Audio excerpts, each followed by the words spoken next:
Eu sou a professora Flávia, vou estar aqui com vocês para a gente trabalhar direito administrativo. Já deixei nosso edital separado aqui, porque a minha ideia, gente, eu acho que talvez seja a melhor forma da gente, agora que nosso edital está publicado, é a gente sempre levar em consideração o nosso edital e a gente ir seguindo um pouco, né, todos os pontos importantes do edital. Acredito que todo mundo aqui já tem um edital impresso, né, já está começando a cortar o edital. Se não faz isso, comece a fazer. Eu, pelo menos, quando eu estudava, eu gostava muito de fazer isso. Deixava o edital lá no cantinho que eu estudava, todo ponto que eu conseguia estudar, eu cortava. Depois, quando eu conseguia revisar, eu cortava com outra cor. Depois, quando eu fazia exercício, eu cortava de outra cor. Enfim, para a gente tentar se organizar o máximo possível, porque a gente sabe que é muita coisa que vocês têm para estudar, então, pelo menos, a gente não fica muito perdido no que a gente vai fazer, tá? E aí, o tempo todo, eu vou pegando o nosso edital e mostrando para vocês o que a gente vai trabalhar, qual que é o ponto da nossa aula, enfim. Basicamente, pessoal, eu sei que quem está aqui no presencial, a letra está pequenininha do edital, mas é só para a gente ter uma noção de onde está aqui para a gente. Basicamente, a nossa primeira aula, a gente fica aqui, do ponto 1 até o fim do ponto 3 do nosso edital. O que o ponto 1 fala? O ponto 1 ele traz para a gente uma parte mais, tanto o ponto 1 quanto o ponto 2, eles trazem para a gente uma parte mais introdutória. Então, eles vão falar de administração pública, eles vão falar de direito administrativo, a gente tem que ir um pouquinho lá no direito constitucional para a gente trabalhar um pouco aquela separação de poderes, enfim. Nossa primeira parte da aula é com relação a essa parte mais introdutória. Vamos ainda dentro dessa parte introdutória para princípios aplicáveis à administração pública, que é um ponto importante para a gente, mas que quando cai para a gente na prova do CFO, é bem tranquilo, a gente não tem que se preocupar, não tem que aprofundar tanto em discussões doutrinárias, enfim. E aí depois a gente entra para um outro ponto, que é a parte de organização da administração pública. Importante a gente entender o que é que integra, quem é que integra a administração, a gente trabalha órgão público, afinal de contas daqui poucos meses, vocês vão estar integrando um órgão público, não é isso, gente? Amém? Amém, né? Daqui a poucos meses, vocês vão estar ocupando um cargo público. Então, a gente precisa estudar órgão, depois a gente passa para analisar a administração pública indireta, enfim. A gente fica numa parte mais introdutória, porque não adianta nada eu chegar, por exemplo, aqui no primeiro dia de aula falando de licitação. Primeiro, que vocês vão sair correndo e vão me abandonar e não vão querer nunca mais assistir aula minha, né? Apesar de que a gente vai tirar esse trauma de licitação, mas também porque a gente precisa entender um pouco a administração como um todo, para depois a gente passar para esses pontos bem específicos. Tranquilo? Bora? Vamos começar, então. O primeiro ponto que eu separei para a gente trabalhar aqui é essa parte de direito administrativo. O que eu quero fazer, gente? Eu quero que a gente entenda um pouco os pontos principais do nosso edital lá no comecinho com relação ao direito administrativo. Até porque não adianta nada eu falar, eu sou a Flávia, vou dar aula de direito administrativo, e a gente falar, tá, querida, que isso? O que esse direito administrativo faz? Então, vamos entender um pouquinho o direito administrativo. Então, para quem gosta, né, de se organizar no caderno, de colocar tudo bonitinho, eu coloquei aqui para a gente, no ponto 1 do nosso caderno, o direito administrativo. E aí, no 1.1, eu quero trabalhar com vocês um conceito de direito administrativo. O direito administrativo, ele é um ramo do direito relativamente novo. Então, durante muito tempo se discutia até mesmo o que era esse direito administrativo. Hoje, a gente tem um conceito muito tranquilo com relação a ele, se for aparecer para a gente em prova. Então, para quem quiser anotar, eu vou anotando os pontos principais aqui também, depois a gente volta e vai entendendo tudo que a gente colocou no caderno, tá? A minha ideia é que você não decore nada, a minha ideia é que você consiga entender cada um desses pontos que a gente trabalhar aqui. Para quem quiser anotar um conceito de direito administrativo, então, pode colocar o seguinte: o conjunto de regras e princípios, o conjunto de regras e princípios que regulamentam, que regulamenta, né, que é o conjunto, que regulamenta as entidades, os órgãos públicos e os agentes públicos, que regulamenta as entidades, os órgãos públicos e os agentes públicos,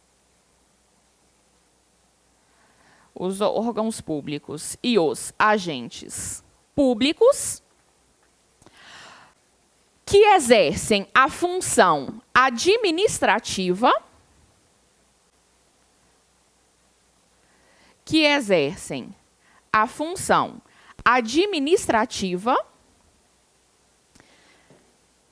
e buscam o interesse público. E buscam o interesse público. Então, direito administrativo, basicamente, gente, usando hoje um critério, que é o que a gente chama critério da administração pública, ele é isso aqui. O direito administrativo ele vai ser um conjunto de regras e princípios que vai regulamentar as entidades, os órgãos públicos e os agentes públicos, que vão, obviamente, exercer a função administrativa e, no final das contas, sempre garantir o interesse público. Gente, por que eu preciso de um direito administrativo? Por que eu preciso desse ramo do direito? Porque eu preciso estudar, por exemplo, o que você vai fazer.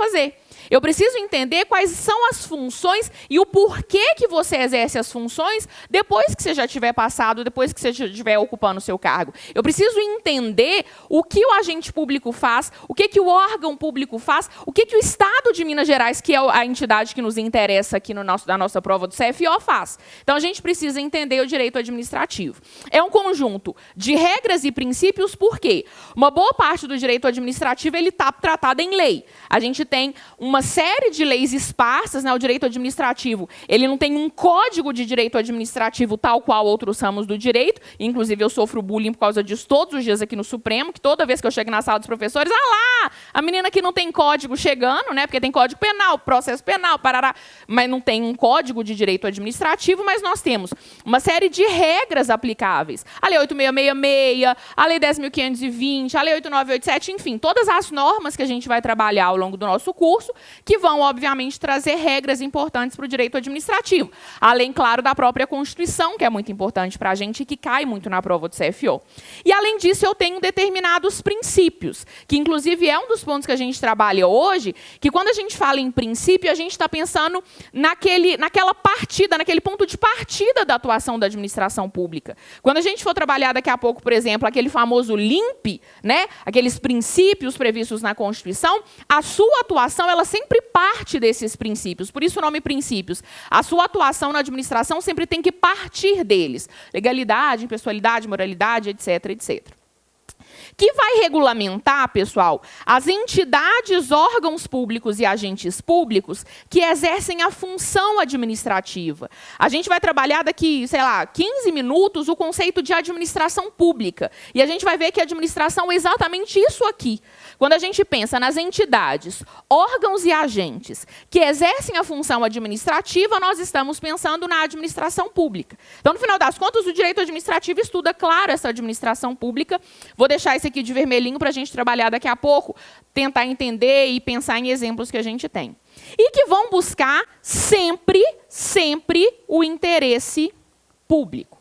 Gente, não existe, eu acho que não vai ter um dia em que a gente vai falar de direito administrativo, que a gente vai ter aula, e que a gente não vai falar de interesse público, que a gente não vai falar de interesse da coletividade. Eu sempre falo que essa expressão interesse público, ela talvez seja uma das mais importantes quando a gente vai integrar essa administração pública. Porque a gente precisa entender que desde sempre, desde quando a gente começa a integrar a administração, a nossa finalidade sempre é buscar o interesse público, o interesse da coletividade. Quem acha que está querendo entrar na administração pública para ficar de boa, para ser o bambambam, para achar que é o tal, não. A nossa função é sempre buscar o interesse público, buscar o interesse da coletividade, ser servidor público, na maneira mais bonita de se dizer, que a gente, de fato, servir a coletividade, servir a sociedade. Tranquilo? Então, se cai para a gente conceito, estou trazendo esse conceito aqui porque está expresso lá no nosso edital essa parte, o conceito de direito administrativo é esse. Dentro ainda de direito administrativo, o nosso edital ele fala sobre as fontes do direito administrativo. Ou seja, o direito administrativo ele vai se basear em quê? De onde vêm todas essas informações que a gente vai trabalhar ao longo das nossas 6 aulas? De onde vêm todas essas informações previstas no nosso edital? São essas fontes do direito administrativo que a doutrina traz. A gente tem uma série de autores importantes dentro do direito administrativo. Quero trazer para vocês as fontes que normalmente caem em prova, que já apareceram para a gente em prova de CFO e que são aquelas fontes que a maioria dos autores trazem. Quando a gente fala de fontes do direito administrativo, não temos dúvida que a primeira fonte que a gente precisa lembrar é a lei. O direito administrativo ele tem como fonte primordial, como fonte principal, a lei. Então, se caísse para você uma questão de fonte primordial, fonte principal, nós temos como fonte principal, como fonte primordial, a lei. O direito administrativo como um todo, toda a atuação da administração pública, ela vai se basear na lei. A administração pública, a gente vai ver daqui a pouco, quando for falar do princípio da legalidade, a administração não atua se não houver previsão em lei. Então, o princípio da legalidade traz para a gente essa importância da lei com relação às fontes do direito administrativo. Só que, muitas vezes, determinados aspectos do direito administrativo não estão previstos em lei. E aí, estou pensando aqui numa lei no sentido amplo, mas ainda assim não estão previstos em lei. Só para vocês terem uma ideia. Consórcios públicos, a gente fala de consórcios públicos bem rápido no nosso curso, quando a gente for falar de administração, serviços públicos, enfim. Consórcios públicos, que é um instituto importante do direito administrativo, durante muito tempo não existia previsão em lei. Não existia uma lei que falava sobre consórcios públicos, mas ainda assim ele existia. Por quê? Porque ainda que ele não tivesse previsão em lei, eu tinha outras fontes do direito administrativo que traziam essa previsão. E uma dessas fontes, e aí a gente pode pensar aqui numa segunda fonte, é a doutrina.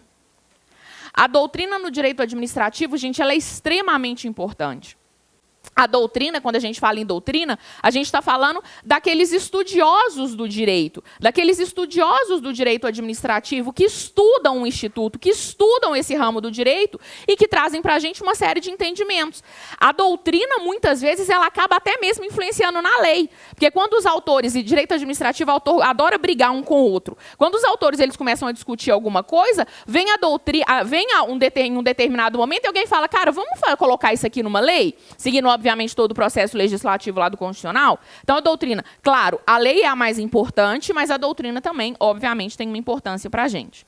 Além da doutrina, uma fonte também importantíssima do direito administrativo é a jurisprudência. A jurisprudência, que são aquelas decisões reiteradas, né, dos nossos tribunais superiores, ela também tem uma importância muito grande para a gente no direito administrativo. Porque, muitas vezes, todos aqueles conflitos, todas essas discussões que vão acontecer no caso concreto, elas vão para os nossos tribunais superiores e lá elas vão ser decididas e lá a gente vai ter entendimentos que passam a ser aplicados. A gente vai falar muito sobre jurisprudência, a gente vai falar muito sobre decisões importantes do STF e do STJ. Nos últimos tempos, por exemplo, responsabilidade civil do Estado, improbidade administrativa, a gente tem tido uma série de decisões importantes no STF, no STJ, que podem perfeitamente aparecer para a gente em prova. Então, eu tenho como fontes também, se aparecer para a gente na prova do direito administrativo, a jurisprudência. Essas decisões reiteradas dos tribunais, que acabam, obviamente, criando institutos ou, pelo menos, resolvendo determinados conflitos que passam a ser aplicados para a gente no direito administrativo. Além da lei, que aí, como eu disse, é a fonte primordial, a fonte principal. Além da doutrina e além da jurisprudência, os autores eles citam uma quarta e última fonte do direito administrativo, que são os costumes. Os costumes em um determinado ordenamento jurídico também vão ser importantes. A gente entender quais são os costumes de uma sociedade, obviamente, desde que esses costumes não sejam contrários à lei, eles também vão servir de fonte para o direito administrativo. Uma série de questões que a administração acaba fazendo habitualmente, decisões que a administração pública no seu âmbito vai tomando habitualmente, acabam influenciando na jurisprudência, na doutrina e na própria lei. Então, quando falamos de costumes, de fontes do direito administrativo, essas quatro a gente precisa lembrar. Então, lei, doutrina, jurisprudência e costumes são fontes do direito administrativo que vão aparecer em todos os autores. Qualquer autor de direito administrativo que você pegar vai estar falando dessas três fontes. Além dessas quatro fontes. Além dessas quatro fontes, eu quero que você coloque uma observação no seu caderno só para completar. Vou te explicar o porquê que eu não estou colocando junto, estou colocando como observação. Como eu te disse, a maioria dos autores de direito administrativo citam essas quatro fontes. Então, lei, doutrina, jurisprudência e costumes é o que normalmente aparece para a gente em prova. A sua prova talvez não vai querer entrar em muita discussão doutrinária, então a gente fica aqui nisso que pode cair a qualquer momento e que, enfim, todo mundo repete, todo mundo fala, qualquer livro que você pegar vai ter. Além dessas 4 fontes, a Maria Silvia Zanella de Pietro, você nem precisa decorar o nome do autor não, tá? Mas eu falo só para a gente conseguir enxergar esses autores. A Maria Silvia Zanella de Pietro, que é uma autora extremamente importante de direito administrativo, ela cita outras 2 fontes. Ela cita outras 2 fontes que, para ela, também são fontes do direito administrativo. Se cair, a gente sabe que existe. Eu não acredito tanto que caia, por isso que eu estou colocando só como uma observação. Quais são essas outras 2 fontes que a Maria Silvia traz? Ela fala que, além dessas 4, e a Maria Silvia fala dessas 4, como eu disse, além dessas 4, ela traz outras 2 fontes. Ela vai falar que também são fontes do direito administrativo. Os chamados precedentes administrativos,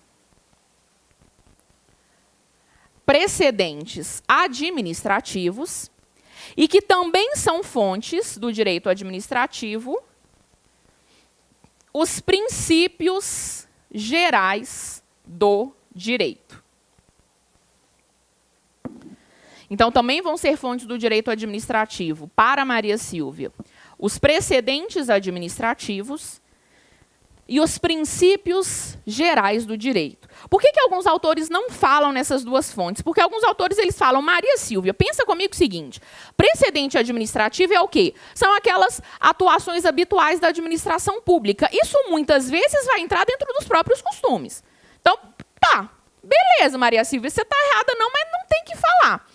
E princípios gerais do direito. Óbvio que princípios gerais do direito, eles são fonte do direito administrativo e de qualquer outro ramo do direito. Só que aí essa doutrina majoritária, né, vamos dizer assim, eles falam, cara, eu não preciso falar de princípios gerais do direito, porque os princípios gerais do direito, eles já estão previstos dentro dessa lei em sentido amplo.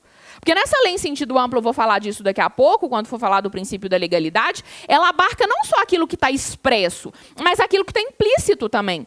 Então, quando a gente fala dos princípios gerais do direito como um todo, isso está, querendo ou não, dentro dessa nossa fonte principal, que é a previsão em lei. Então, a Maria Silvia traz essas 2 fontes, a gente põe como observação, porque se cair, você não assusta, né? Porque aí cai e fala, não, isso aqui não existe, nunca ouvi falar sobre isso. Temos essas outras 2 fontes, mas não acredito muito para a nossa prova do CFO, acredito que a nossa prova vai ficar aqui no feijão com arroz e vai trazer uma dessas 4 fontes, ou essas 4 fontes em si.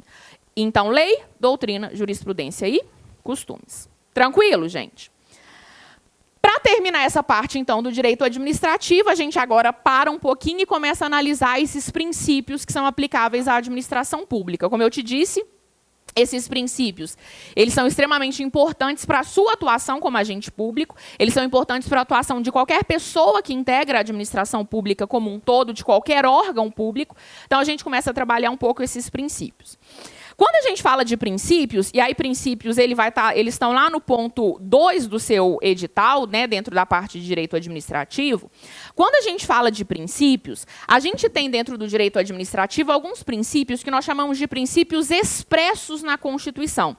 Princípios expressos na Constituição, mais especificamente, lá no artigo 37, caput da Constituição de 88. O artigo 37, caput da Constituição, ele traz para a gente 5 princípios, que talvez é uma das primeiras coisas que a gente aprende no direito administrativo na faculdade, que são aqueles 5 princípios que vão ser aplicáveis para a administração direta e para a administração indireta, para a União, para os estados, para o Distrito Federal, para os municípios, enfim. Toda a administração pública deve respeitar esses 5 princípios que estão lá no 37, que é aquela siglazinha famosa do direito administrativo, que é o LIMP. O LIMP são esses 5 princípios que estão expressos para a gente lá no caput do artigo 37 da Constituição. Quais que são esses princípios? Gente, lembra comigo. Eu vou tratar de cada um deles, mas só para a gente lembrar. Legalidade, impessoalidade, moralidade, publicidade e eficiência. Esse LIMP, gente, como o seu examinador, ele sabe muito que você decora essas siglazinhas, eu tenho muito medo, às vezes, de trazer certas siglas, tanto que vocês vão ver que eu só vou pedir para vocês se lembrarem dessas siglas, que são essas muito da faculdade, muito que todo mundo conhece. Por que eu tenho medo dessas siglazinhas? Porque seu examinador, ele sabe disso e ele vai tentar te pegar usando usando essa informação de que você usa essas dicasinhas mnemônicas. Então, a gente já teve questão de prova. São princípios expressos aplicáveis à administração pública: legalidade, impessoalidade, moralidade, proporcionalidade e eficiência. Na hora da prova, gente, vamos combinar. Já fiz sei lá quantos milhões de provas de concurso na minha vida. Na hora da prova, a gente está nervoso. Você está preocupado se vai dar tempo ou não de você fazer todas as questões, está preocupado com, enfim, se vai dar tudo certo, enfim, aquela bagagem inteira que você leva quando você senta na hora de fazer a prova. Vai aparecer isso, o que você vai colocar lá do ladinho da sua questão? Você vai escrever do lado, limpe. E aí você vai só conferindo. Legalidade, L, beleza. I, impessoalidade, ótimo. M, moralidade. Lembra do professor falando isso? P, proporcionalidade. Óbvio, P, proporcionalidade, é eficiência. Você marca essa questão feliz. É aquela que você vai colocar um asterisco do lado, você vai falar, essa aqui eu tenho certeza que eu estou acertando. Por quê? Porque o seu examinador ele vai usar isso. Então, a gente, claro, pode usar essas dicasinhas mnemônicas, eu vou repetir isso com vocês umas 50 milhões de vezes, mas a gente tem que tomar um pouco de cuidado para a gente não usar isso como se fosse um tipo de bengala e a gente não se preocupar em estudar o que está depois do limpe, o que está na frente de cada uma dessas letras. Tranquilo? Então, nós temos esses 5 princípios aplicáveis à administração pública. Preciso entender cada um deles com vocês. Preciso pensar em tudo que seu examinador pode querer cobrar em prova com relação a cada um desses princípios, para a gente cercar o examinador e o que ele tacar na prova você conseguir fazer. Vou na ordem, para ficar mais fácil para a gente. Começamos com o princípio da legalidade. Então, o primeiro princípio que eu quero trabalhar com vocês, princípio da legalidade. Para quem quiser colocar um conceito, para quem gosta, né, de anotar conceitos no caderno, pode colocar o seguinte: princípio da legalidade. Estabelece que a administração pública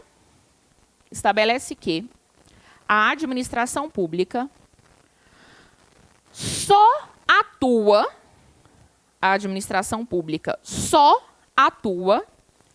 quando a lei determinar que ela atue. A administração pública só atua quando a lei determinar que ela atue. O princípio da legalidade, gente, ele traz uma ideia que nós chamamos de subordinação à lei. A ideia do princípio da legalidade é que a administração pública, ela se subordina à lei. A administração ela só vai atuar quando a lei determinar que ela atue. É como se a administração ela fosse um carro parado e ela não vai andar 1 centímetro enquanto não chegar uma lei e falar administração, anda. A administração para. A administração dá ré. A administração pública ela não faz nada a não ser que a lei determine que ela atue. Esse princípio da legalidade nosso do direito administrativo é diferente do princípio da legalidade que a gente tem em outros ramos do direito. Quando a gente fala, por exemplo, lá no direito constitucional, da legalidade para o particular ele tem uma legalidade diferente da gente. Onde que está a legalidade para o particular? Deixa eu pegar aqui a nossa Constituição. O princípio da legalidade para os particulares está previsto para a gente lá no artigo 5º, inciso 2 da Constituição. Constitucional que vocês têm é com a Rê? É com a Rê?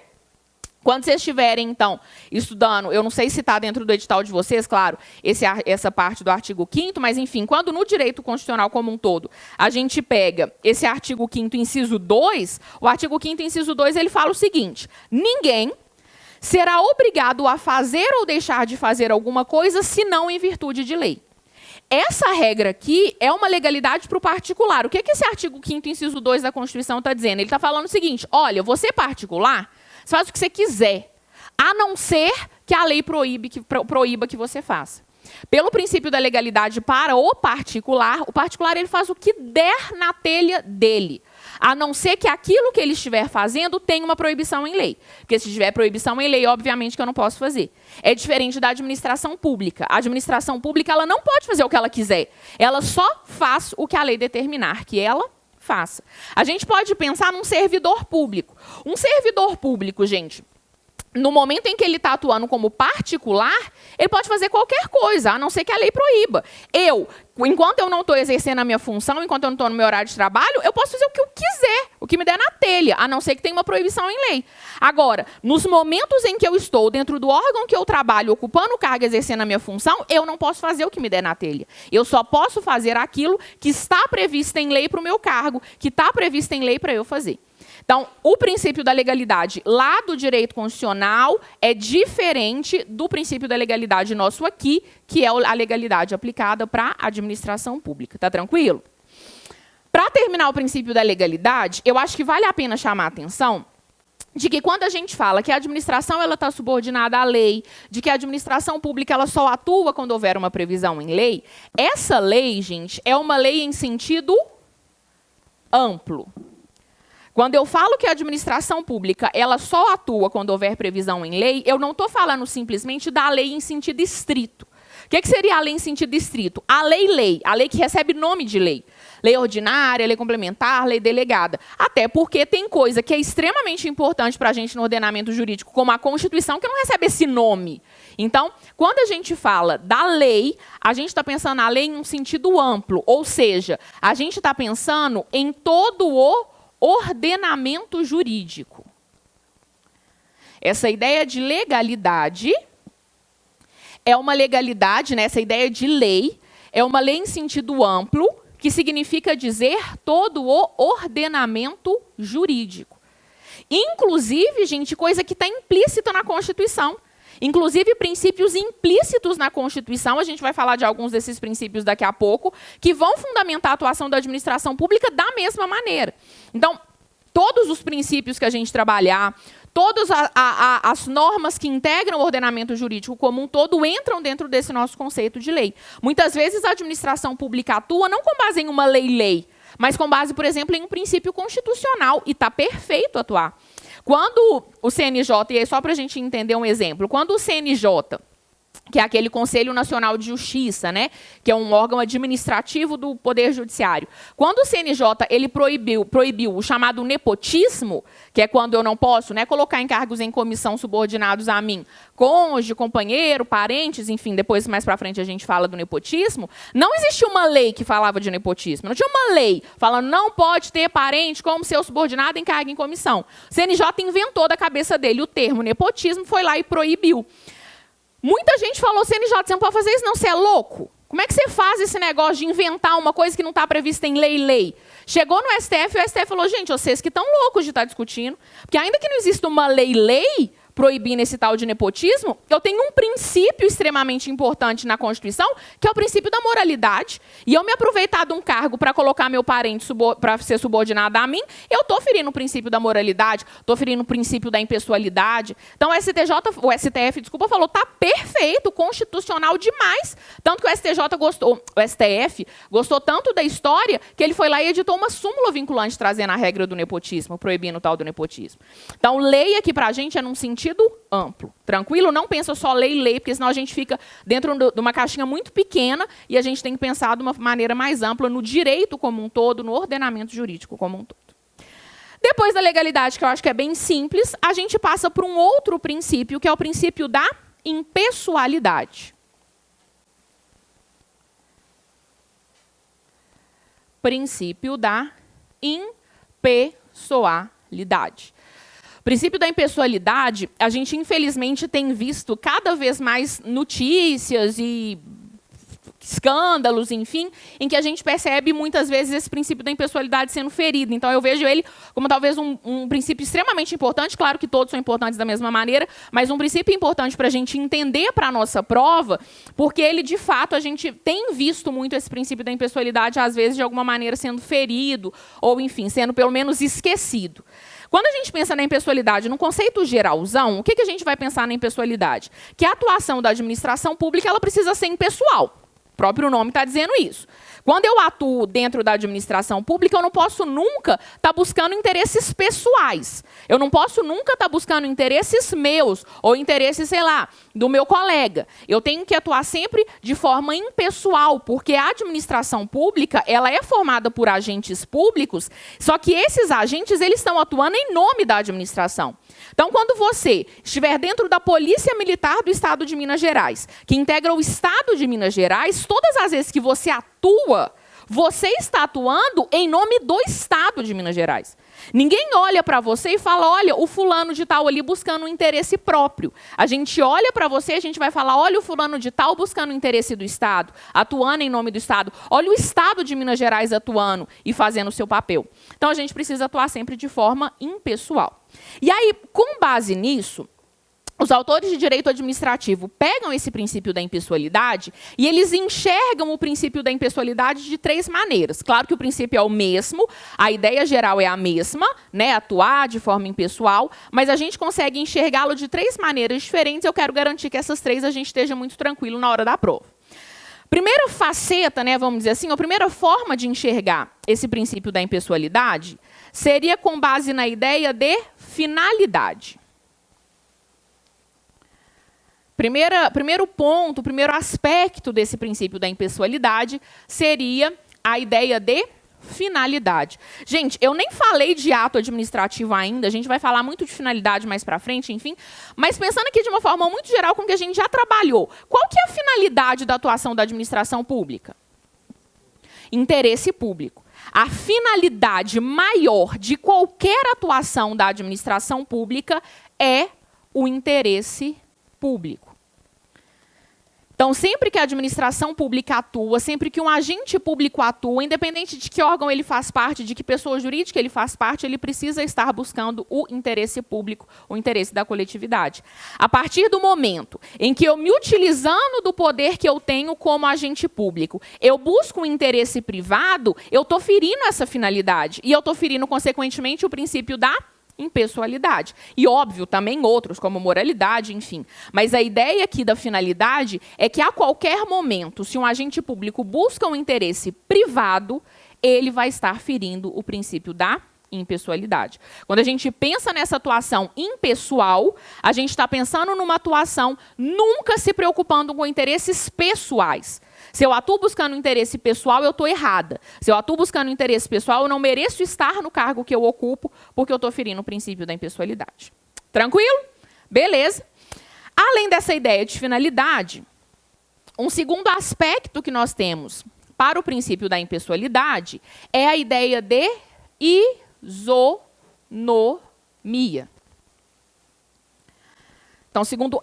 Eita, Flávia, quebra a caneta, que aí o Bruno vem aqui te dar um tapa.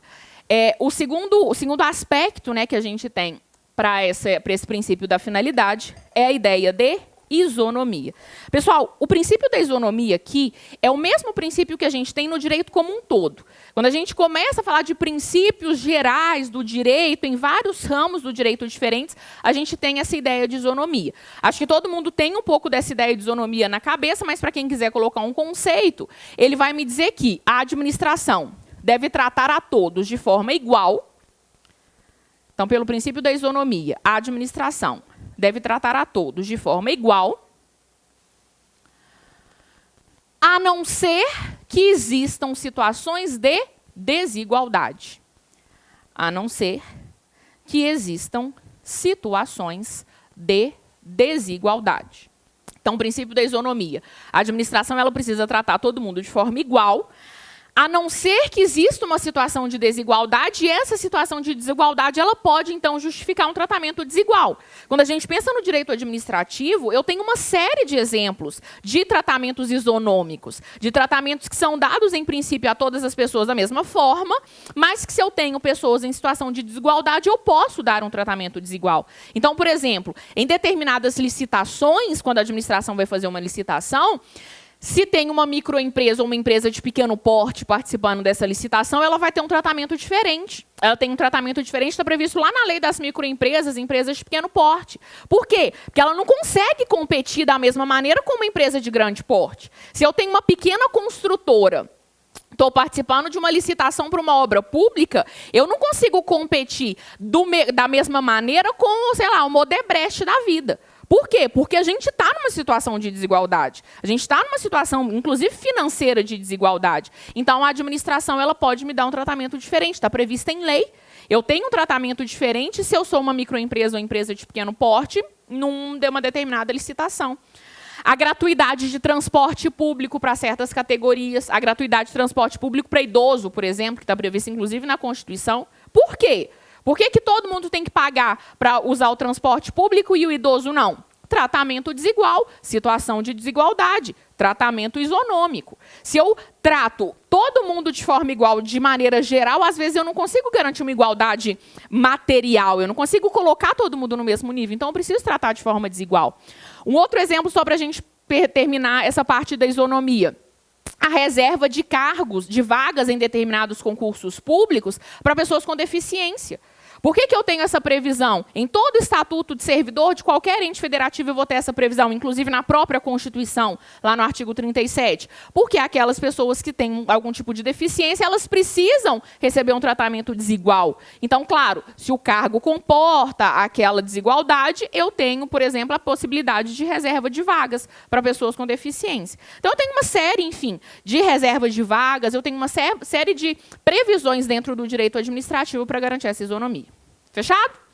O último aspecto do princípio da impessoalidade é a ideia de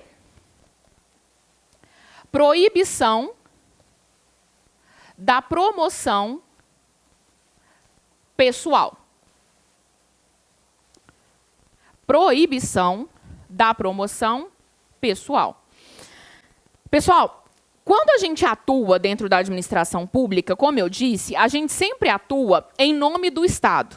Então, você sempre vai estar atuando em nome do Estado de Minas Gerais. Eu também sou servidora do Estado de Minas, então eu também vou atuar sempre em nome do Estado de Minas Gerais. Se eu for servidora da União, atuaria em nome da União. Enfim, todas as pessoas que exercem função pública, elas sempre vão atuar em nome daquela pessoa jurídica. E quando essas pessoas atuam em nome dessa pessoa jurídica, elas não podem se utilizar dessa atuação para se promover pessoalmente. Infelizmente, às vezes a gente vê isso acontecendo. Vou dar só um exemplo. Não sei se alguém que é do interior, eu sou do interior, a gente sabe que interior isso sempre acontece. Vamos imaginar que o prefeito de uma determinada cidade fez uma reforma na praça. O prefeito não, né? O município fez uma reforma na praça da cidade. A minha cidade é bem pequenininha, então é sempre... Acho que toda cidade do interior, quando é muito pequena, é isso, né? São ruas em volta de uma praça, uma igreja, um cemitério um pouquinho mais para frente e acabou a minha cidade. Vamos imaginar que o prefeito lá da minha cidade fez uma reforma na praça da cidade, só tem uma praça lá na minha cidade, e aí depois que ele faz essa reforma, ele coloca uma faixa de todo o tamanho lá no meio da praça, falando o seguinte: essa reforma foi um presente do prefeito Zé das Couves para o município, para os integrantes, para os moradores do município X. Ele pode fazer isso, gente? Foi ele que fez a reforma? Com o dinheiro dele? Ele fez a reforma com que dinheiro? Público. Dinheiro de quem, no final das contas? De todo mundo daquele município. Então, ele não pode se utilizar daquela atuação em que ele estava atuando em nome do município para se promover, para se beneficiar. Porque ele não está atuando ele, Zé das Couves, ele está atuando ele, município X. Quando ele faz isso, ele está ferindo o princípio da impessoalidade. Ele está ferindo essa ideia de proibição da promoção pessoal e, consequentemente, também ferindo o princípio da impessoalidade. Essa proibição da promoção pessoal aparece para a gente, inclusive, na Constituição. Ela aparece para a gente lá no artigo 37, parágrafo 1º da Constituição de 88. O artigo 37, parágrafo 1º, traz essa proibição pessoal, traz essa regra de que eu não posso me promover pessoalmente em virtude da atuação da administração. Vou pegar aqui o 37 para a gente dar uma lida nele. Artigo 37, parágrafo 1º da Constituição. Olha só o que ele fala. A publicidade dos atos, programas, obras, serviços e campanhas dos órgãos públicos deverá ter caráter educativo, informativo ou de orientação social, dela não podendo constar nomes, símbolos ou imagens que caracterizem promoção pessoal de autoridades ou servidores públicos. Então, eu não posso ter nenhum tipo de forma que identifique que eu estou tentando me promover pessoalmente. Não posso colocar meu nome, não posso colocar minha foto, não posso colocar um símbolo que remeta a mim. A gente teve há pouco tempo atrás no STF uma discussão se podia colocar slogan de campanha, não pode colocar slogan de campanha. Por quê? Porque quando eu faço isso, eu estou me promovendo pessoalmente. Tranquilaço, né, gente? Talvez seja um dos que a gente demore um pouco mais, porque ele tem esses 3 aspectos, mas, enfim, é só a gente entender isso. É sempre atuar de forma impessoal. Depois da legalidade, depois da impessoalidade, nós temos o princípio da moralidade. Princípio da moralidade. Não tenho dúvida que é extremamente importante para a gente, mas também bem tranquilo para a gente se cair em prova. O que é o princípio da moralidade, gente? Ele está dizendo que o agente público ele precisa atuar de forma moral, ele precisa atuar de forma ética, ele precisa atuar com boa fé, ele precisa atuar com probidade administrativa. Quando o agente público ele atua respeitando essa ideia de moralidade, respeitando essa ideia de atuação ética, ele está respeitando o princípio da moralidade.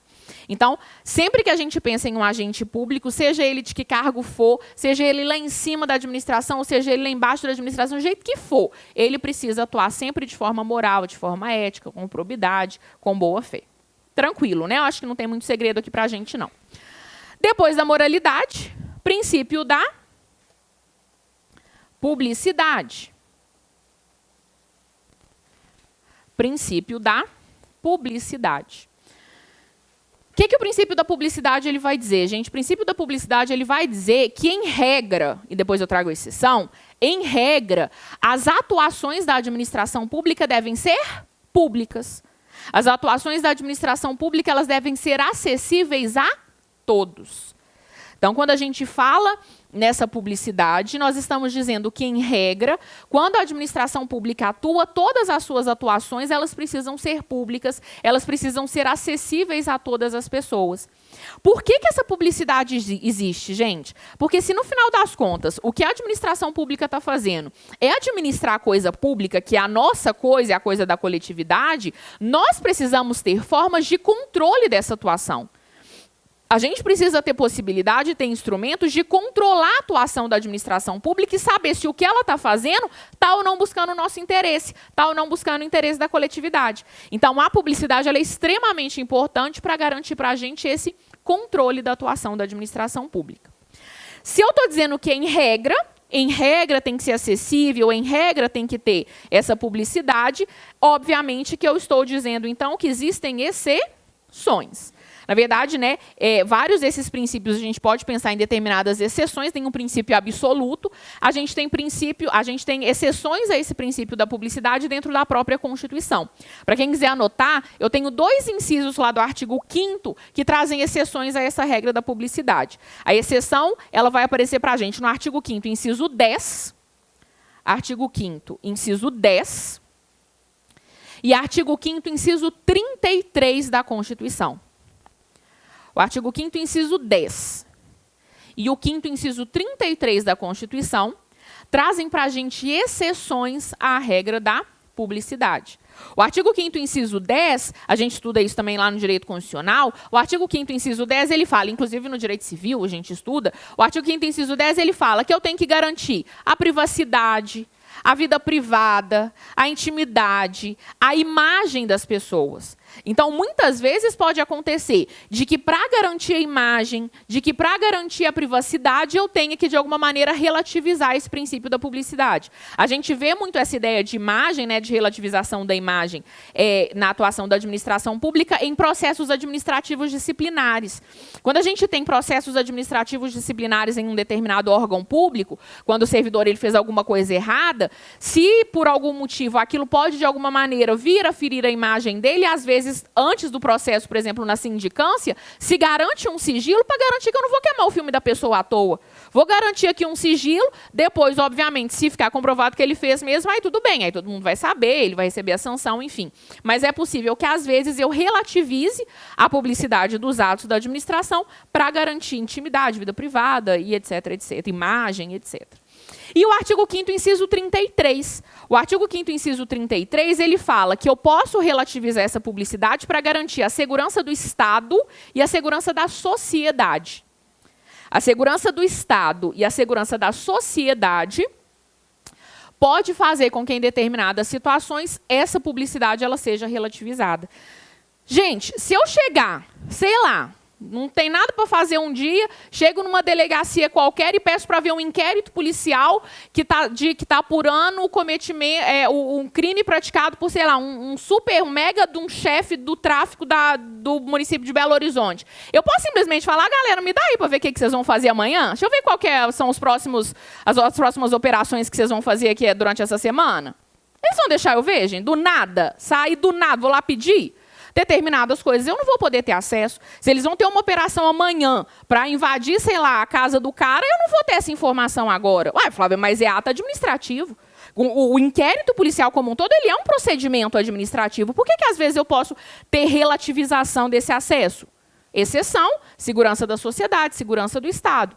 Então, em determinadas situações, claro que existem certas situações que vai ter que ter acesso, enfim, mas em determinadas situações tem como relativizar. Tranquilo? Então, o princípio da publicidade é a nossa regra, mas temos exceções, artigo 5º, inciso 10 e inciso 33. Uma observação com relação a esse princípio da publicidade. Na verdade, só uma pergunta, porque é uma decisão do STF que pode aparecer para a gente em prova. É possível, gente, a divulgação do nome e da remuneração de servidores públicos em sites oficiais? Mas e a intimidade? E a vida privada? Como é que faz? Durante muito tempo, os servidores públicos brigaram por causa disso. Quando começou-se, né, a fazer o que a gente chama hoje, está muito acostumado, de portais da transparência, servidores públicos ficaram enlouquecidos e enraivecidos. Como assim? Vocês vão querer publicar meu nome e quanto que eu recebi? Foi para o STF essa discussão, porque a administração pública alegava o princípio da publicidade. Os servidores públicos que eram contra alegavam intimidade, vida privada, alegavam o artigo 5º, inciso 10 da Constituição. Chegou no STF, o STF falou, gente, olha só, vocês precisam entender o seguinte, quando você ocupa um cargo público, quando você integra a administração pública, você está sujeito ao controle da sociedade. E aí eu volto quando a gente falou do conceito, para que existe a publicidade? Para garantir esse controle da sociedade. Então o STF virou e falou, olha, se eu tenho de um lado publicidade, princípio da publicidade, se eu tenho do outro vida privada, intimidade, etc., nesse caso concreto vai prevalecer a publicidade. Vai prevalecer o princípio da publicidade, tanto que hoje a gente entra nos portais da transparência, a gente tem acesso aos contra-cheques de quase todo mundo. Alguns órgãos não têm ainda, o que é errado, mas a gente tem acesso a contra-cheques e valor de remuneração de vários órgãos públicos diferentes. Por quê? Princípio da publicidade, para garantir que a gente possa controlar a atuação da administração pública. Direto a gente tem algumas notícias. Eu, por exemplo, a gente não vai se preocupar tanto com o teto, essas coisas aqui, porque essa parte de agentes públicos não costuma cair para a gente em prova, mas quando a gente fala, por exemplo, de teto remuneratório, eu já procurei várias vezes nos portais da transparência e achei servidor público ganhando 450 mil por mês, 300 mil por mês. Por quê? Porque a gente tem essa possibilidade de controlar. A gente tem essa possibilidade de ir lá e ver que tem alguma coisa, e ver o que está errado, se tem alguma coisa errada, enfim. Tranquilo? Para terminar o nosso limpo, para terminar, né, esses nossos 5 princípios, nós temos o princípio da eficiência.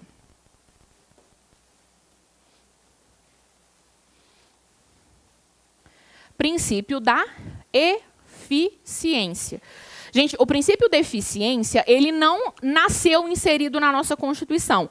Quando a nossa Constituição ela foi promulgada lá em 88, o nosso LIMP ele era com P mudo.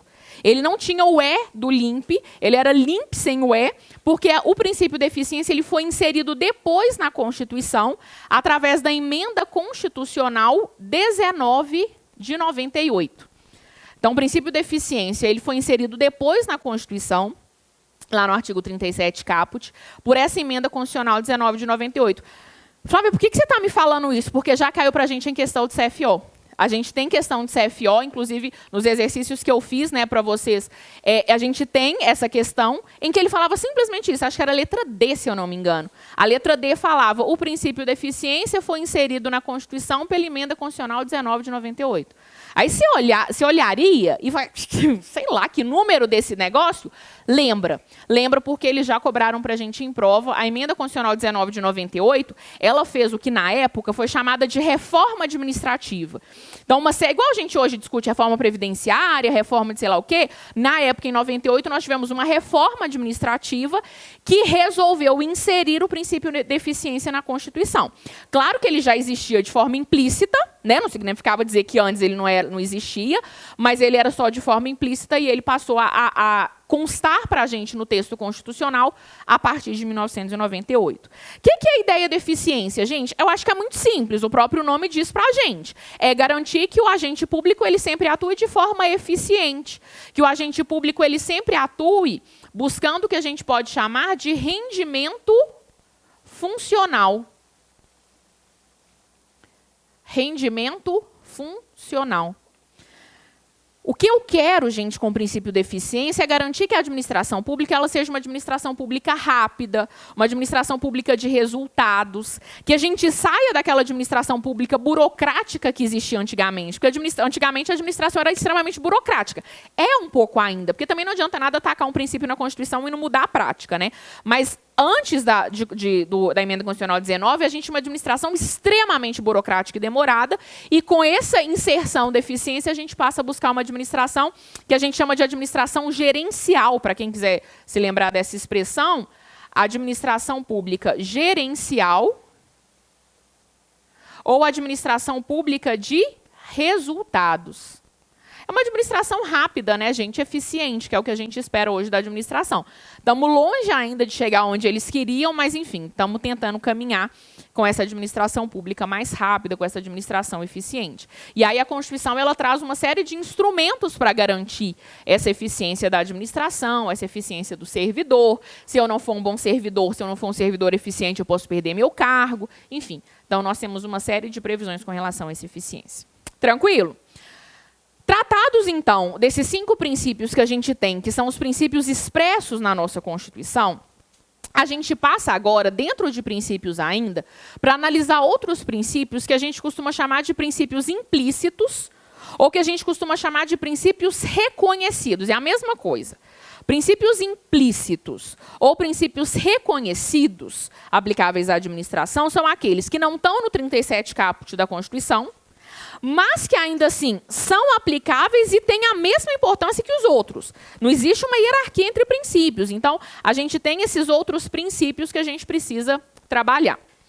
2 desses princípios, eu acho que é importante a gente já começar com esses dois desses princípios são 2 princípios que alguns autores de direito administrativo costumam chamar de pedras de toque do direito administrativo.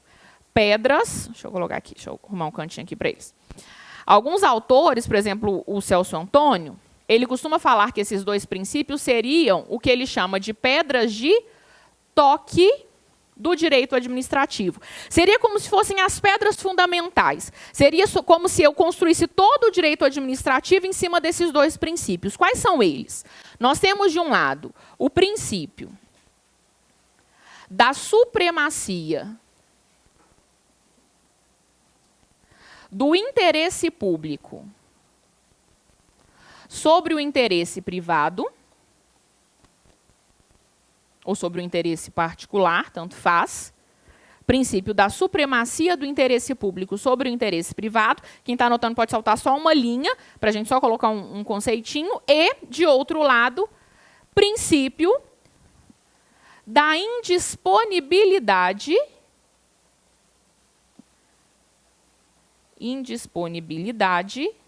do interesse público. Então, eu tenho dois princípios que não estão no 37 caput, mas que são extremamente importantes para a administração, tanto que o Celso Antônio fala que são pedras de toque do direito administrativo, que são esse princípio da supremacia do interesse público sobre o interesse privado e o princípio da disponibilidade do interesse público. Vamos entender rapidamente, mas eu acho que aqui também não tem muito segredo. Vocês concordam comigo que a administração pública ela sempre vai buscar o interesse público? A gente já repetiu isso umas 50 vezes nesses nossos 40 minutos de aula, para 50 minutos de aula.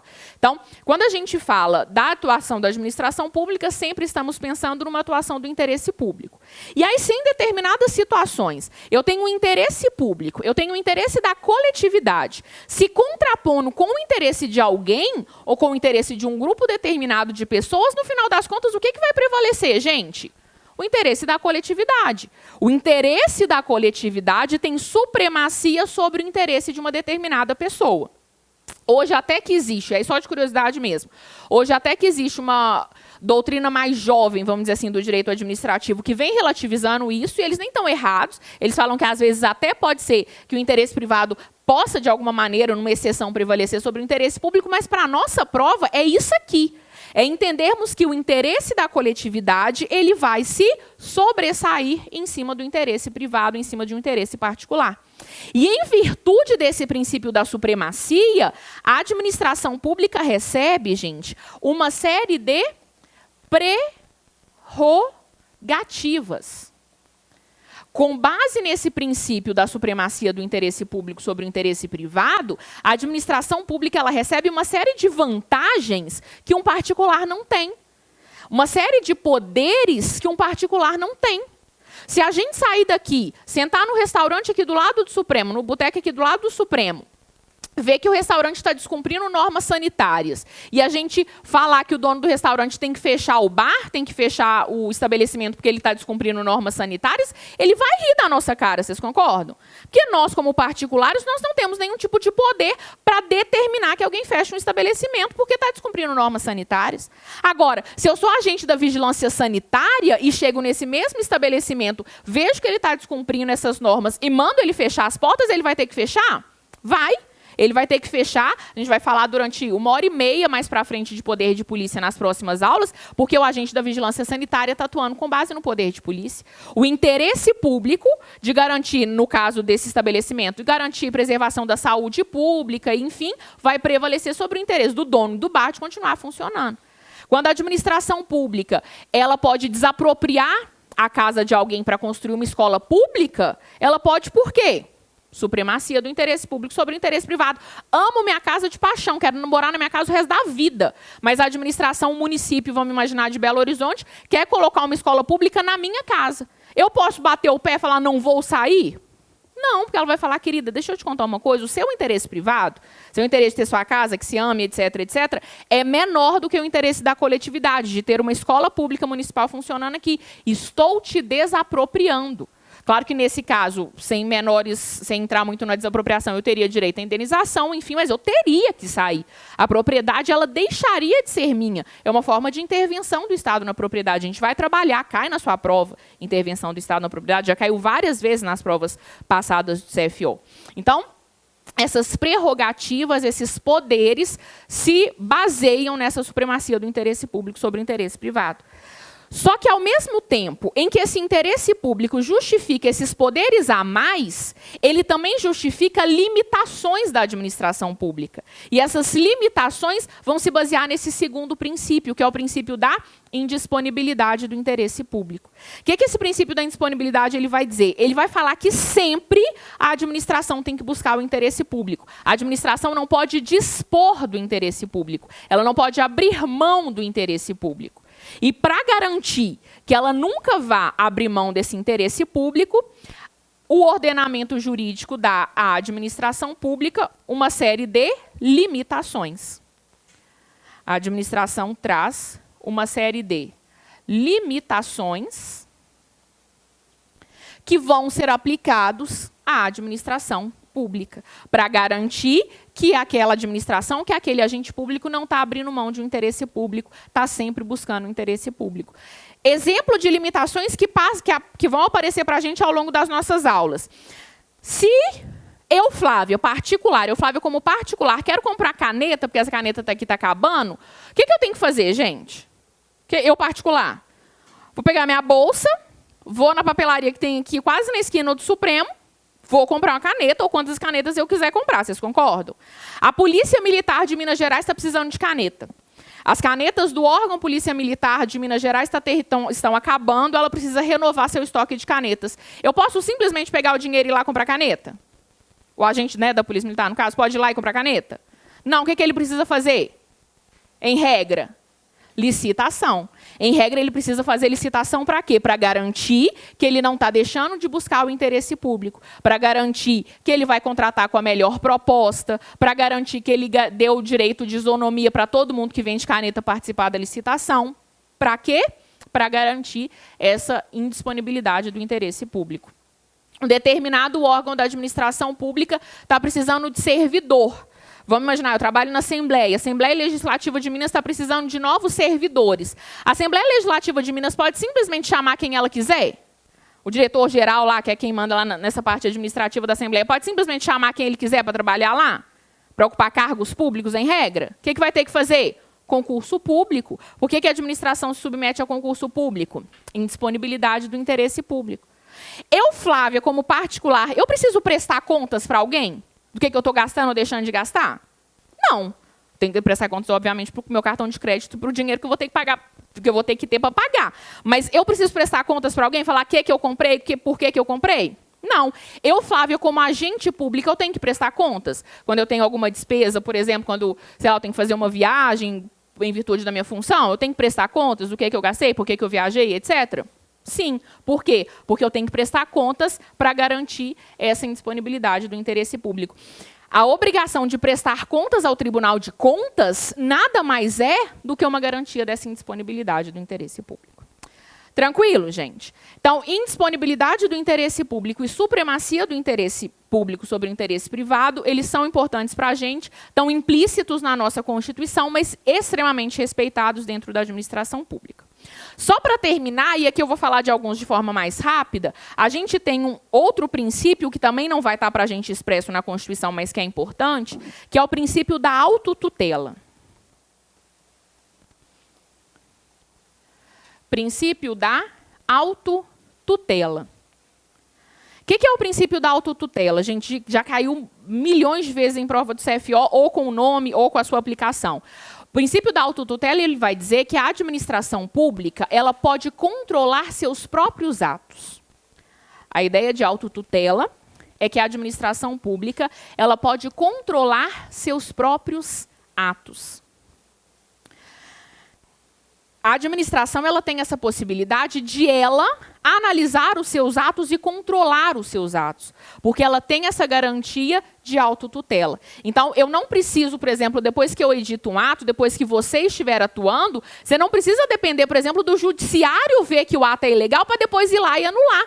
Porque você pode ver que o ato é ilegal e falar, opa, gente, espera aí, tivemos um problema aqui, esse ato é ilegal, deixa eu corrigi-lo e anular aquele ato administrativo ou revogar aquele ato administrativo. Não vou entrar nesse mérito ainda, porque isso a gente trabalha lá em atos administrativos, mas é a possibilidade que a administração pública tem de anular ou de revogar seus próprios atos. A ideia de autotutela é um poder que a administração tem de, controlando seus próprios atos, anular ou revogar seus próprios atos. A gente vai falar muito disso quando for falar de atos administrativos, então não vou me preocupar com isso agora. Tranquilo? E para terminar, essa parte de princípios, a gente começar a falar um pouco mais de administração, entrar na prática mesmo da administração, eu quero trabalhar com vocês dois princípios. Princípio da proporcionalidade e princípio da razoabilidade. Princípio da proporcionalidade e princípio da razoabilidade. Pessoal, na nossa prova do CFO, eu não imagino que o nosso examinador ele venha aprofundando nesses dois princípios. Eu acho que é importante para a gente aqui entender um conceito geral, entender algumas aplicações aprofundando um pouquinho na ideia de proporcionalidade, mas eles não vão cobrar onde que nasceu proporcionalidade, que foi lá no direito alemão, que a razoabilidade foi lá do norte-americano. Não acredito mesmo, não tem perfil do nosso examinador.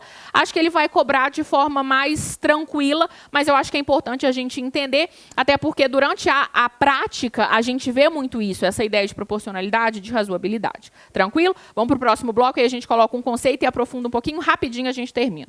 Quando eu falo que você, quando estiver exercendo a sua função, você tem que atuar de forma proporcional e você tem que atuar de forma razoável, eu estou dizendo que você precisa ter uma atuação sem excessos. Se a gente pensar de uma forma geral nesses princípios da proporcionalidade e da razoabilidade, estamos dizendo que o agente público, que a administração como um todo, ela precisa atuar sem excessos. Ela precisa atuar, gente, de forma proporcional. Ela precisa atuar de forma razoável. Sempre que, de alguma maneira, eu atuo de forma excessiva, seja porque eu me utilizei mais da força do que eu deveria ter me utilizado, seja porque eu atuei fazendo uma coisa que eu nem deveria estar fazendo porque está fora, por exemplo, ou está a mais do que eu deveria fazer previsto na lei, eu estou ferindo esses princípios da razoabilidade e proporcionalidade. Apesar deles não estarem previstos expressamente no 37 caput, na prática eles são extremamente importantes porque a gente, o tempo todo, quando está exercendo a função, você tem que pensar até onde você vai, até onde você faz, para a gente ter justamente esse nível de razoabilidade e proporcionalidade. Então, é uma busca de atuação sem excessos, é uma busca de uma atuação proporcional, uma atuação razoável. Aprofundando um tiquitinho aqui para a gente finalizar, só para garantir que se isso cair na prova você não vai ser surpreendido, a doutrina costuma pegar esse princípio da proporcionalidade e dividi-lo em 3 subprincípios. E aí a gente finaliza, vou gastar, sei lá, menos de 10 minutos, só para a gente entender isso, mas só para a gente aprofundar aqui. A doutrina, ela fala que quando a gente analisa essa proporcionalidade, eu posso dividi-la em 3 passos diferentes, ou em 3 subprincípios diferentes. O princípio da proporcionalidade, só de curiosidade, ele veio do direito alemão. No direito alemão é tudo muito certinho, né? É tudo muito exatamente, tipo, passos e passos e passos. Então, eles dividem isso como uma forma de analisar, como se fosse uma equação matemática, para eu saber se uma atuação é proporcional ou não. Quais que são esses subprincípios? Nós temos, primeiro, a chamada adequação. Deixa eu colocar de outra cor. Nós temos a chamada adequação. Depois nós temos a análise da necessidade. E depois a proporcionalidade em sentido estrito. Vou te explicar cada uma delas, tá? Pensando em exemplo, enfim, para a gente entender. Então, eu tenho a adequação, depois eu analiso necessidade, depois eu analiso a proporcionalidade em sentido estrito. Vamos entender cada um deles. A gente coloca um conceitinho rápido no caderno e pensamos em exemplos. Primeira coisa, quando eu vou analisar uma atuação de um agente público, para ver se essa atuação ela é proporcional ou não, é analisar a adequação. A adequação, gente, nada mais é, para quem quiser colocar no caderno, do que a análise se a medida adotada,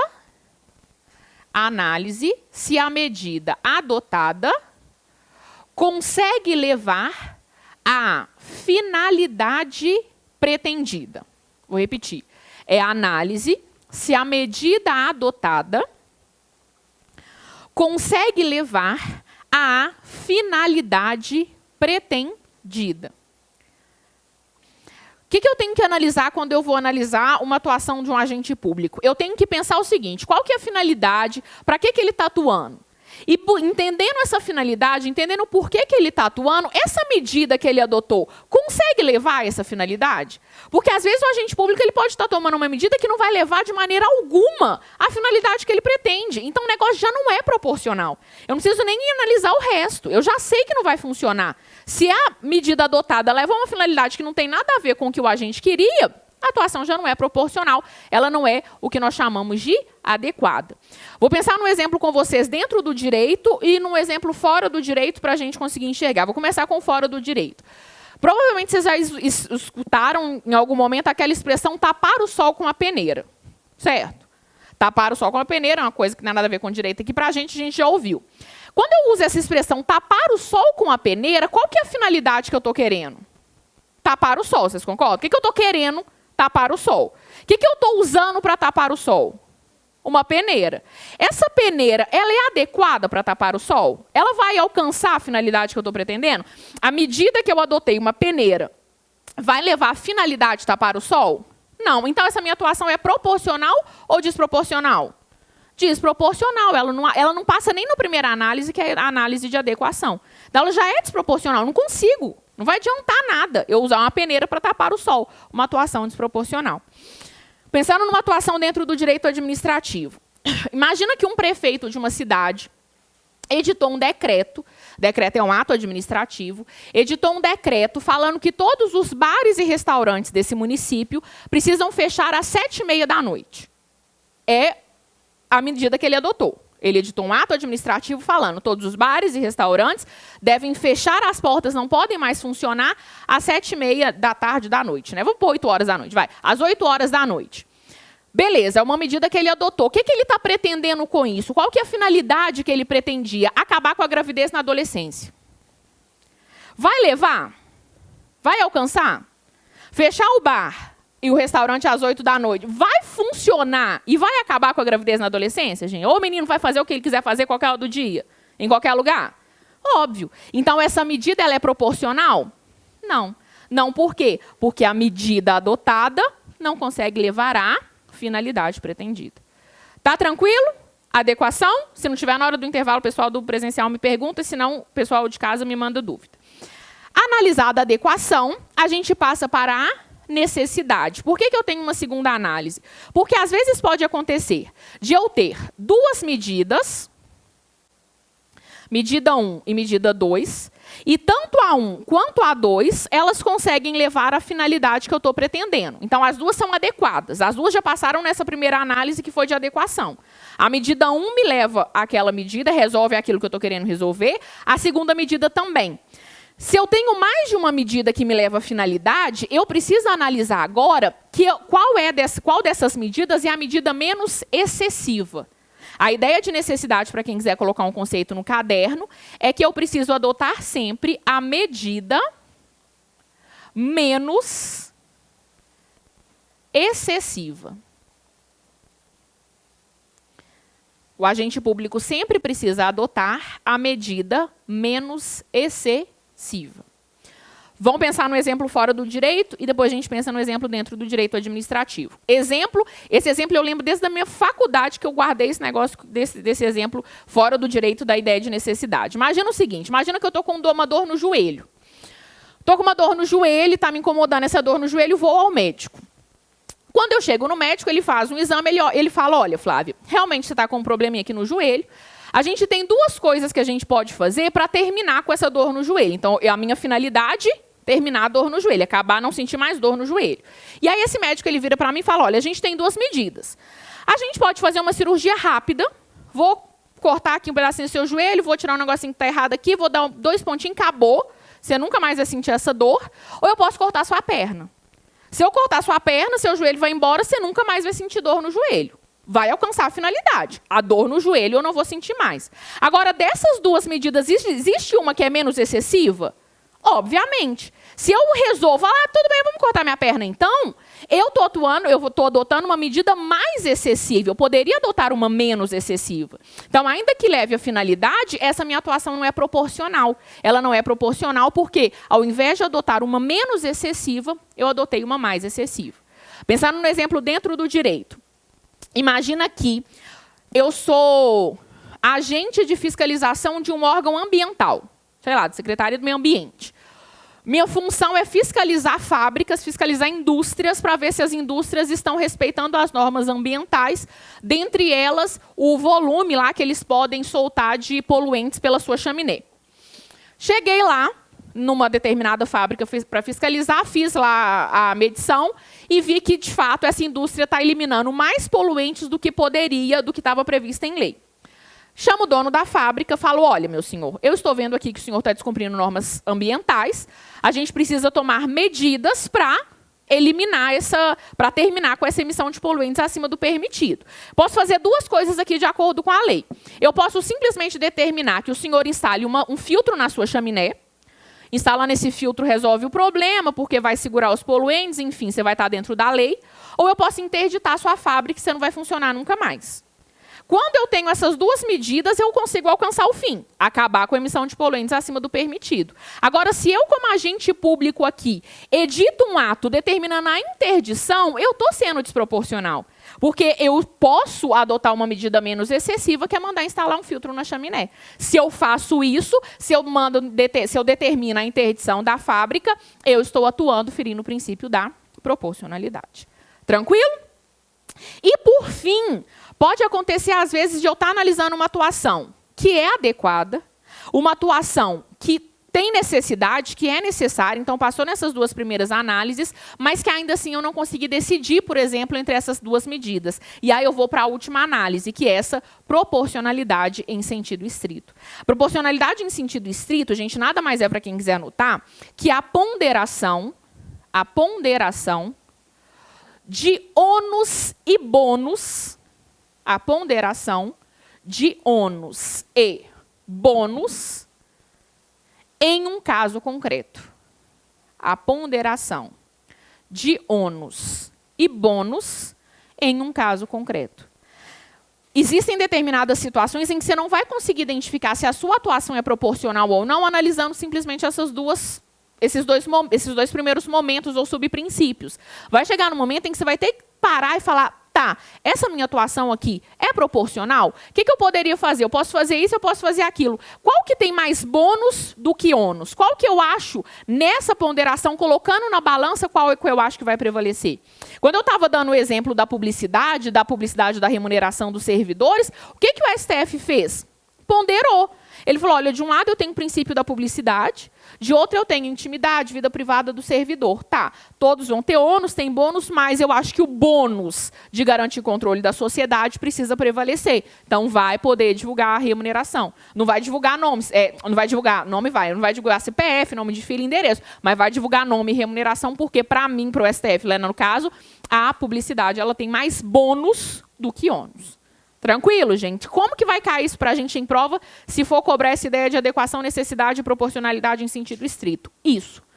O princípio da proporcionalidade pode ser dividido em 3 subprincípios. E aí listar e inventar um outro nome qualquer para uma dessas 3 análises aqui. Tranquilo? Bom, fim. Finalizamos essa nossa primeira parte de direito administrativo. Mudemos de assunto. Também extremamente importante para a gente, que é agora a gente trabalhar a administração pública. Porque até então a gente está trabalhando mais regime jurídico, o conceito do direito administrativo, enfim. Agora a gente tem que entrar na prática, a gente tem que começar a enxergar, a gente tem que começar a colocar na nossa visão isso tudo que a gente precisa estudar. E aí, primeiro ponto dentro da administração pública que a gente precisa fazer, óbvio, é essa parte do conceito. E quando a gente chega no conceito, existe uma... Não é nem discussão, porque, na verdade, hoje todos os autores repetem isso, mas existem alguns sentidos que são dados ao conceito de administração pública que já caíram para a gente na prova do CFO. E aí eu quero garantir que a gente consiga entender se cobrarem isso novamente. Essa questão do sentido foi há uns anos atrás, então pode perfeitamente cair de novo. Quando a gente fala do conceito de administração pública, os autores de direito administrativo, eles falam que essa ideia de administração pública ela pode ser dividida em 2 sentidos diferentes. Claro que a administração é uma só, óbvio, mas eu consigo enxergar essa administração pública em 2 sentidos diferentes. Eu tenho, de um lado, o que a doutrina chama de sentido subjetivo. Foi ele que caiu para a gente em prova numa questão do CFO. E eu tenho a administração pública no sentido objetivo. Então, a administração pública ela pode ser vista com base no seu sentido subjetivo e com base no seu sentido objetivo. Gente, quando eu falo de sentido subjetivo, eu estou falando de sujeito. Eu quero saber quais são os sujeitos que integram a administração pública. E aí, quando a gente fala dessa administração no sentido subjetivo, nós vamos ter, então, 3 sujeitos para quem quiser anotar. A gente tem, dentro desse sentido subjetivo, as pessoas jurídicas, os órgãos públicos e os agentes públicos.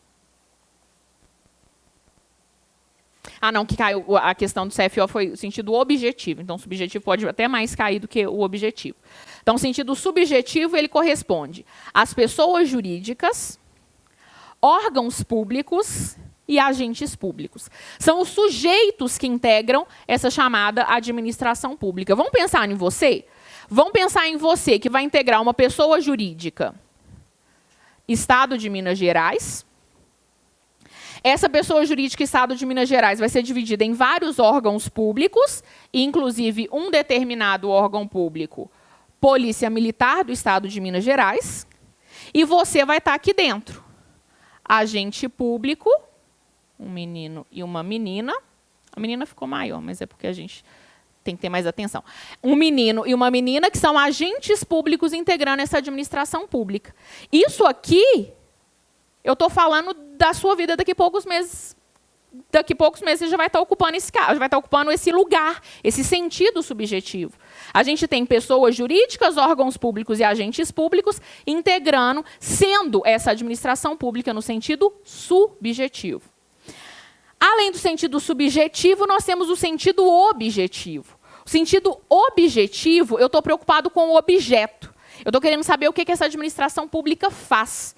E essa administração pública, gente, em regra para a gente no direito administrativo, exerce o que nós chamamos de função administrativa. A administração pública, no sentido objetivo, corresponde ao exercício da função administrativa. Flávia, o que seria essa função administrativa? Esse administrar a coisa pública, prestar serviço público, exercer poder de polícia, que você vai exercer ao longo de, enfim, toda a sua vida funcional, intervir na propriedade, ter a possibilidade de intervir na propriedade, desapropriando, tombando, enfim, fazendo o que for na propriedade particular, fomentando certas pessoas que nem são da administração, mas que estão prestando algum tipo de função social, e aí a administração ela pode dar algum tipo de fomento, algum tipo de ajuda, recurso financeiro, servidor público, enfim. Isso é a função administrativa, é o administrar a coisa pública, que é o que a gente vai trabalhar ao longo das nossas 6 aulas. Ao longo das nossas 6 aulas, o que a gente vai estar trabalhando é o exercício dessa função administrativa. É quando faz licitação, quando firma contrato, quando presta serviço público, quando intervém na propriedade. Isso tudo é o exercício dessa função administrativa. Então, a administração pública, no sentido subjetivo, pessoas jurídicas, órgãos públicos e agentes públicos. A administração pública, no sentido objetivo, função administrativa. Vou aprofundar um pouquinho aqui, porque também já foi objeto de questão do CFO. Inclusive, essa mesma questão que falava desses sentidos tinha uma alternativa que aprofundava um pouco. Tudo bem. Estou pensando aqui no direito administrativo, estou pensando na administração, nesses agentes públicos exercendo funções administrativas. Agora, vou pensar num agente público que todo mundo conhece, presidente da República. O presidente da República, ele exerce função administrativa, várias. O presidente da República, ele, por exemplo, aplica demissão para servidor federal. O presidente da República, em determinados órgãos, ele tem que dar consentimento quando vai fazer concurso público. Enfim, o presidente da República exerce várias dessas funções que a gente está trabalhando aqui, que vai trabalhar ao longo das nossas aulas. Só que o presidente da República pode declarar guerra? Com consentimento do legislativo, respeitando, obviamente, todas as regras constitucionais. Pode? Pode. A gente estuda a declaração de guerra aqui no direito administrativo? Tenho a menor ideia, tanto que eu nem lembro direito, tem tanto tempo que eu não estudo essa parte que eu nem lembro direito como é que é o consentimento lá do legislativo, enfim. Eu não estudo no direito administrativo, isso não é função administrativa. Presidente da República pode vetar uma lei? Pode, gente, seguindo o processo legislativo, vetar uma lei? Governador, vamos pensar mais próximo da gente aqui, governador pode vetar a lei? Pode. Você estuda isso com amiguinho administrativo? Ou lá com a REM constitucional? Você estuda com a REM em direito constitucional. Por quê? Porque o presidente da República, os chefes do executivo, né, presidente, governador, prefeito, os chefes do executivo, além de exercerem essas funções administrativas, eles recebem outras funções que são as chamadas funções políticas ou funções de governo. Para que ele governe, para que ele atue, muitas vezes ele sai da esfera só do administrativo normal e ele vai para funções políticas, para funções de governo. E aí, pensando nisso, os autores de direito administrativo olham para essa primeira classificação e falam, opa, está faltando alguma coisa. E aí eles trazem uma segunda classificação para a administração pública. Só abrir um espacinho aqui, que eu gastei meu espaço todo falando desse primeiro conceito. E aí, então, a doutrina do direito administrativo, ela traz uma nova classificação. Pronto, separação, daqui a pouco a gente fala. Uma nova classificação em que eles vão classificar a administração pública em sentido estrito e em sentido amplo. Então, além dessa classificação no sentido subjetivo e objetivo, os autores de direito administrativo classificam a administração pública em sentido estrito e a administração pública em sentido amplo. No sentido estrito, eu estou pensando só no direito administrativo, que é o que nos interessa. Então, a administração pública no sentido estrito é o exercício da função administrativa. A administração pública, no sentido estrito, é o exercício da função administrativa. Ao passo que a administração pública, em sentido amplo, eu tenho tanto o exercício da função administrativa, quanto o exercício do que nós chamamos de função política ou função de governo. A administração pública em sentido amplo é o exercício da função administrativa mais o exercício da função política ou função de governo. Que são essas funções a mais que eu te disse, que muitas vezes você estuda lá no direito constitucional. Então, se aparece para a gente em prova essa administração exercendo funções políticas, ela existe. Desde que a gente esteja pensando numa administração pública num sentido amplo. Desde que eu esteja pensando no direito administrativo e também em ações, em atuações previstas lá no direito constitucional. Quando eu e a Renata, né, que vocês não tiveram aula com a Rê ainda, porque a aula de vocês começou agora, mas quando a Rê, eu e a Rê, a gente brinca que a gente é irmã gêmea, não é à toa. A gente nem se parece tanto assim. Só o cabelo que é preto, e mesmo assim o cabelo dela é bom, e o meu não. O meu tem que ficar 5 horas fazendo escova. Mas quando a gente brinca que nós somos irmãs gêmeas, é por causa disso. Porque a nossa atuação, eu administrativo, Renata direito constitucional, ela está o tempo todo se interligando. Várias e várias questões nossas de administrativo do CFO vêm com uma bagagem de administrativo, mas vai lá no direito constitucional. Coloquei separação dos poderes, que é o próximo ponto que a gente vai trabalhar, não é à toa, porque eles já cobraram para a gente várias vezes em prova separação de poderes, que não é meu, é da Renata lá do constitucional. Então, essa administração pública no sentido amplo, ela junta isso. Ela junta a função administrativa e essa função política. Já apareceu para a gente em prova do CFO, na parte de exercício, inclusive eu fiz essa questão para vocês. Essa parte da administração pública no sentido objetivo, exercício de função administrativa, e aí na questão ainda falava um pouquinho lá das pessoas jurídicas, órgãos e agentes públicos, e já caiu para a gente essa questão de função política. Como a gente tem, então, esse entendimento de que eles gostam desse assunto, vou te fazer uma pergunta e a gente vai e passa para o próximo tópico do nosso caderno.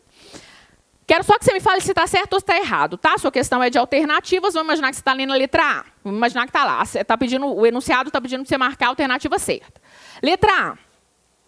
A administração pública, no sentido subjetivo estrito, corresponde às pessoas jurídicas, órgãos públicos e agentes públicos que exercem a função administrativa e a função política. Está certo ou está errada essa letra A? Vou repetir. A administração pública, no sentido subjetivo estrito, corresponde às pessoas jurídicas, órgãos públicos e agentes públicos que exercem a função administrativa e a função política. Gente, certo ou errado? Errado. Errado por quê? Voltando lá, eu tenho que casar essas duas informações, essas duas classificações. A administração pública, no sentido subjetivo, estrito, ela corresponde a quem? Pessoas jurídicas, órgãos públicos e agentes públicos que exercem o quê? Função administrativa. Esse conceito que eu trouxe, ele vai ser o conceito de administração pública no sentido subjetivo amplo.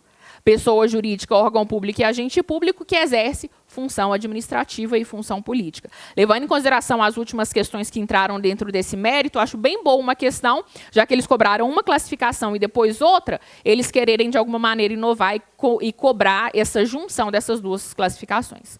Tranquilo, gente? Para terminar esse nosso bloco, e aí depois a gente parte para a parte mais prática, eu quero só chamar um pouquinho de atenção de separação dos poderes. Primeiro porque está previsto no nosso edital de administrativo, já foi objeto de prova nossa, como eu disse, muitas vezes misturando direito constitucional. Então eu quero aqui só relembrar, não vou aprofundar nisso porque isso é coisa da RE, e não estou aqui para dar aula de constitucional, mas eu quero só relembrar com a gente uma questão de separação dos poderes. Como que foi essa questão da prova do CFO? Eu nem lembro se foi 2018, foi uma questão que nem tem tanto tempo assim, que falava, que trazia essa informação de separação dos poderes. A questão ela falava mais ou menos o seguinte, uma das alternativas da questão. Tendo em vista que o poder, tendo em vista que a Constituição garante, que estabelece que o poder é uno, indivisível e do povo, as funções elas podem ser divididas em poder executivo, em poder legislativo e em poder moderador. Isso é administrativo, gente? Isso é constitucional, total, mas trouxe para a gente uma questão de administrativo. Então, quero entender. Quero só relembrar com vocês essa ideia de separação dos poderes. A gente sabe que o poder ele é uno, de acordo com a Constituição, ele é do povo, né, que o exerce diretamente ou indiretamente por seus representantes, aquela história toda lá da Constituição, mas que para que se organize a atuação do Estado como um todo, nós temos aquela divisão de funções em poderes. Então, quando a gente fala dessa divisão de função em poderes lá na Constituição, eu divido em 3 poderes. Quais são eles, gente? Poder executivo, poder judiciário e poder legislativo. Cada um desses poderes exerce, né, determinadas funções que lhes são dadas pela Constituição. Exercem determinadas funções que a gente costuma chamar de funções típicas, não é isso? São aquelas funções principais de cada um dos poderes. O poder executivo, ele tem como função típica, ou seja, é a principal função dele, o que a gente estuda no direito administrativo, que é a função administrativa. O poder executivo, ele administra.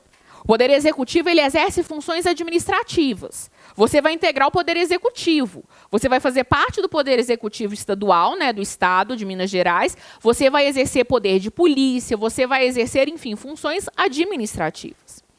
O poder judiciário tem como função típica aquela que a gente chama de função jurisdicional. Função jurisdicional, que é aquela função de decidir conflitos. Não é a função principal do judiciário? Se existem conflitos entre pessoas, entre as pessoas, e inclusive quando a administração entrar no meio, eu preciso de alguém para decidir esses conflitos com caráter de definitividade. Um exemplo muito simples, né? Como eu disse, eu não vou aprofundar aqui. Um conceito muito simples de função jurisdicional é isso. Decidir conflitos com caráter de definitividade.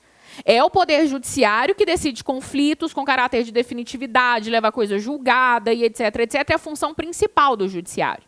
E eu tenho, claro, o poder legislativo. O poder legislativo vai exercer aquela função que a gente chama, óbvio, de legislativa, além de fiscalizar, né, junto com o Tribunal de Contas. Mas a gente pensa, sem aprofundar aqui no legislativo, vou pensar na função legislativa. Edição de normas com caráter geral e abstrato. Né? Quando a gente pensa, vamos pensar no âmbito estadual, quando a gente pensa na Assembleia Legislativa, a gente enxerga os deputados elaborando normas, elaborando leis, aprovando projeto de lei lá no plenário, brigando, se xingando, horrores, enfim, aquela história toda lá do Poder Legislativo. Então, o Poder Legislativo exerce de forma típica a função legislativa. Agora, que é o que me interessa no direito administrativo, Judiciário exerce função administrativa? Gente, em algum momento o Poder Judiciário vai precisar comprar papel? Tudo bem que agora a gente economiza muito papel, eles economizam muito papel no Judiciário. Mas em algum momento ele vai precisar comprar papel? Comprar papel, e aí, obviamente, fazendo uma licitação, é função jurisdicional? Nada a ver. É função o quê? Administrativa. Porque o Judiciário, além de exercer a sua função típica, ele exerce as suas funções atípicas. Funções atípicas, que são funções que, em regra, não são a sua principal, mas que ainda assim ele vai exercer. Então, a função administrativa aparece para a gente no Judiciário como função atípica. Poder Legislativo, gente, exerce função administrativa? Poder Legislativo vai precisar fazer concurso público? Claro que não para deputado, mas para servidor? Vai. Determinados servidores, claro, que tem exceção a concurso, cargo em comissão, enfim, mas uma boa parte de servidores da Assembleia Legislativa de Minas fizeram concurso público. Esse servidor público, quando esse Poder Legislativo ele faz esse concurso público para ter novos servidores, esse concurso é função legislativa? Elaboração de lei? Não, é função o quê? Administrativa, função atípica do legislativo, função administrativa. Então, voltando...